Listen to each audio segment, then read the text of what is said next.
My name's Rich Castagna. I'm the founder of Bridge and Tunnel Brewery. I think I've always been kind of drawn toward beer. There was a time when I worked for Lufthansa, German airline. I was a baggage gorilla, and we used to get really cheap tickets.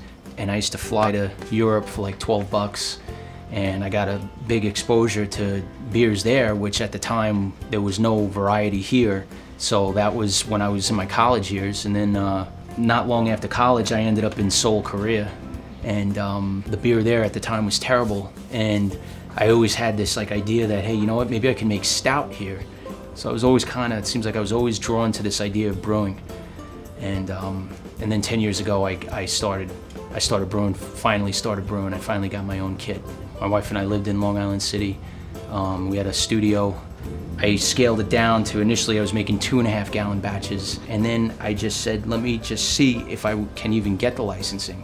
I was operating on a really tight budget, so I basically built everything myself. And I followed every step that, first the federal TTB asked, and then I went through the state, and the state process took about 6 months. Federal process was about 3 months.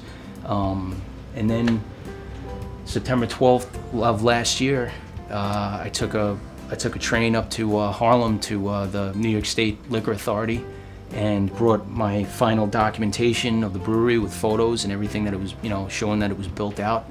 And I walked out of there with my license, and it was it's like a date I won't forget, Right now I have about 19 accounts.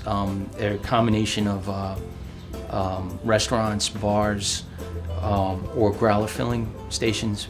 I'll drop beers off at bars, and the bartenders will say, yeah, it's doing well, but I never really get any real feedback because I'm not really out much. I'm here brewing, and then I'm juggling time with the family and with my full-time job.